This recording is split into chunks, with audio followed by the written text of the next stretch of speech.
organisasi kita yaitu Lembaga Dakwah Islam Indonesia. Saudara sekalian, kita kerjakan, kita ikuti. Di mana ada kewajiban-kewajiban sambung kelompok, sambung desa, sambung daerah, sambung pusat yang ditentukan. Di situ ada aturan-aturan, ada infak, ada macam-macam. Itu adalah mekanisme yang ada di dalam.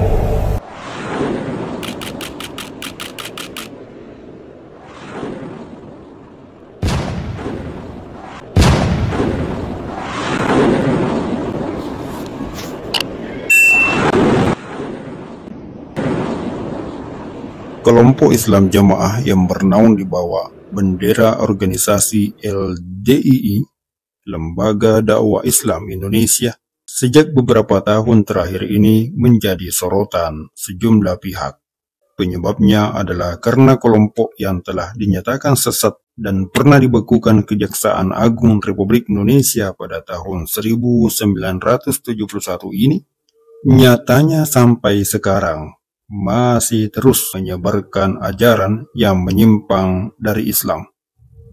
Ketidaktahuan tentang agama menjadi penyebab banyaknya orang yang terjebak di dalam kelompok berakidah takfir ini. Sementara itu, pendiri kelompok ini bersama keturunannya berusaha untuk terus melestarikan ajaran-ajaran dalam kelompok ini karena adanya kepentingan dan faktor ekonomi serta politik di dalamnya. Kita ini dijajah dulu setiap bulan, ada memang disuruh siapkan setiap bulan. Memang sejak dari awal semuanya, setiap kepala itu memang sudah ditagih dengan orang sudah diperas dengan roya-royanya. Dari sisi dana, pembesar dari kelompok ini secara rutin mendapatkan aliran dana segar setiap bulan dengan kedok infak. Salah satunya adalah infak persenan atau persepuluhan.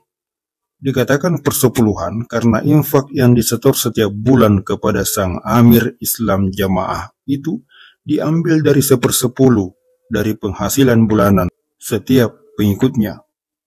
Bahkan infak persenan ini dikatakan sebagai bukti sambung jamaah kepada Bapak Imam.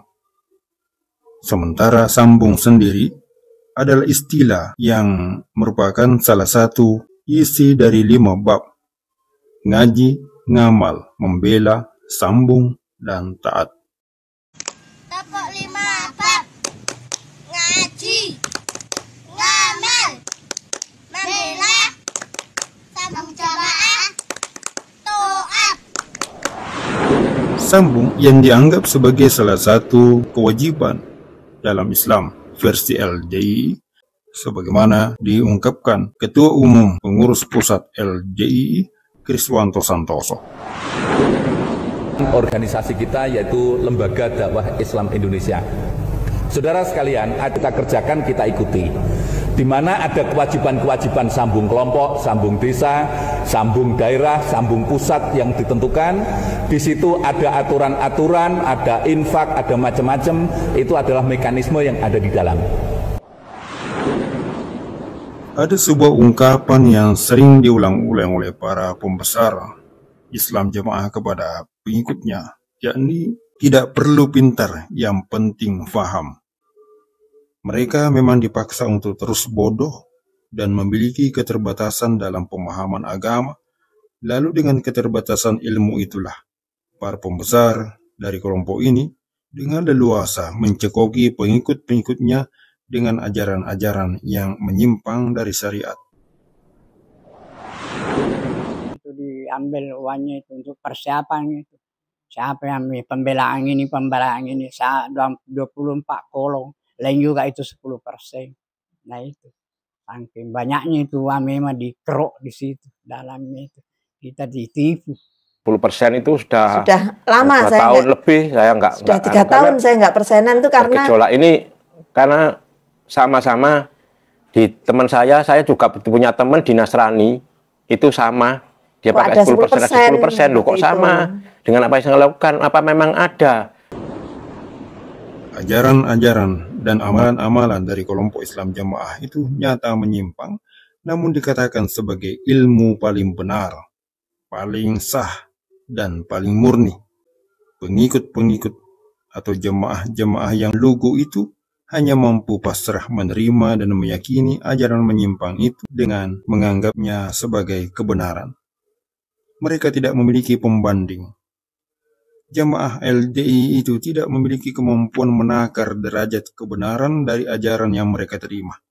Sebab memang mereka dilarang menerima ilmu dari luar kalangan mereka, dengan alasan ilmu di luar itu tidak mangkul dan tidak sah. Ketika dikatakan kepada mereka bahwa infak persenan adalah kewajiban, maka mereka pun melaksanakannya dengan sukarela, bahkan menjadi prioritas utama sebagai amalan wajib yang harus dilaksanakan. Sampai-sampai dibela-belain untuk berhutang demi untuk membayar persenan.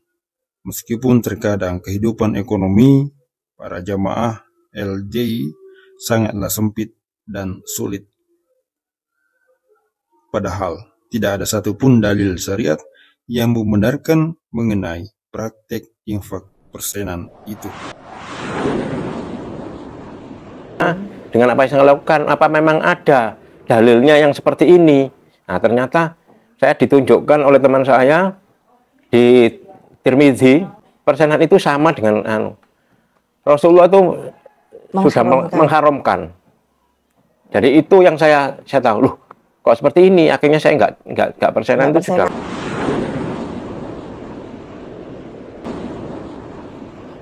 Para sahabat, khalifah maupun pimpinan Islam terdahulu tidak ada yang menerapkan praktik persepuluhan ini selain kelompok Syiah. Maka bila demikian faktanya, bisa dikatakan bahwa imam besar LDI ini mengikuti praktik Syiah. Para pembesar Islam jamaah ketika diingatkan tentang hal ini, maka diwakili para buzzer-buzzernya yang ingusan dan nihil ilmu menjawab, kalau pelit, pelit saja sendiri, tak usah ngajak-ngajak. Para mantan pengikut Islam jamaah, para asatis dan mubalik, dan mereka yang tersadar setelah menerima ilmu yang benar itu, melarang untuk setoran ke pusat.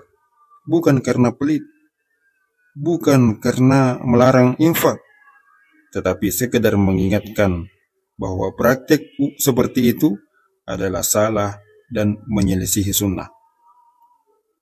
Para mantannya itu sesungguhnya hanya sekedar mengajak untuk mengalokasikan infak dengan benar.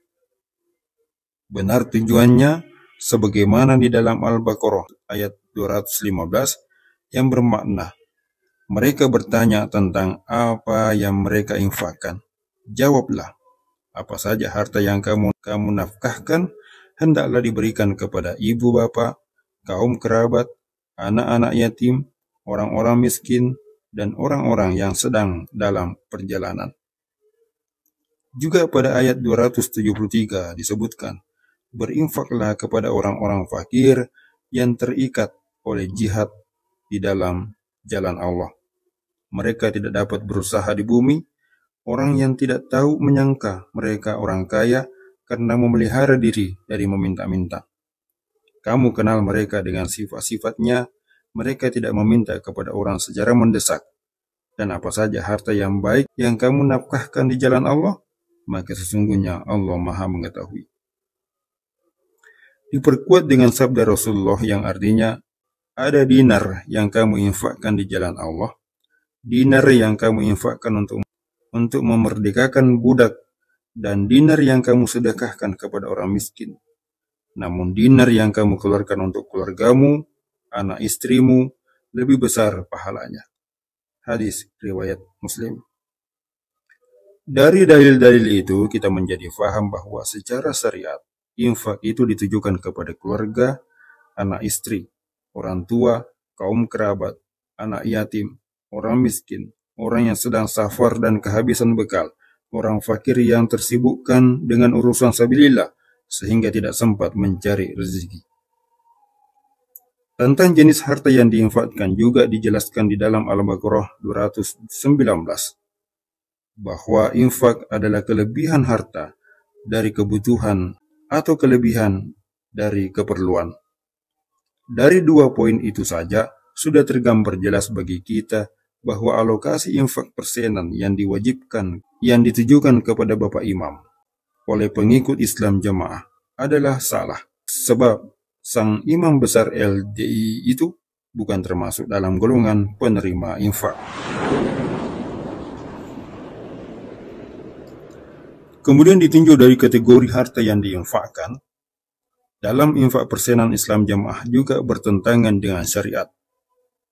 Banyak jemaah yang kondisi ekonominya lemah, bahkan untuk memenuhi kebutuhan hidup sendiri saja susah, namun mereka tetap dikenai kewajiban untuk infak persenan. Dalam Islam, seseorang kepala keluarga yang menafkahi anak istrinya dengan rezeki yang halal, berarti dia sudah dikategorikan berinfak. Tinggal menyesuaikan dengan keadaan serta kemampuan untuk berinfak kepada yang lain. Dan nasihat yang dicekokkan oleh para pengurus Islam Jamaah kepada jamaahnya selama ini yang mengatakan orang yang tidak infak persenan seperti orang yang makan ayam dengan bulu-bulunya sak telek-teleknya. Itu adalah penyesatan, dan itu adalah pernyataan yang tidak benar. Bila pernyataan itu keluar dari ijtihad, maka ijtihad itu adalah batil. Untuk itu saudaraku, sahabatku semua, saatnya kita tinggalkan kelompok yang sesat itu, tanggalkan semua ajaran-ajarannya, dan kembali kepada pemahaman agama yang benar dan lurus.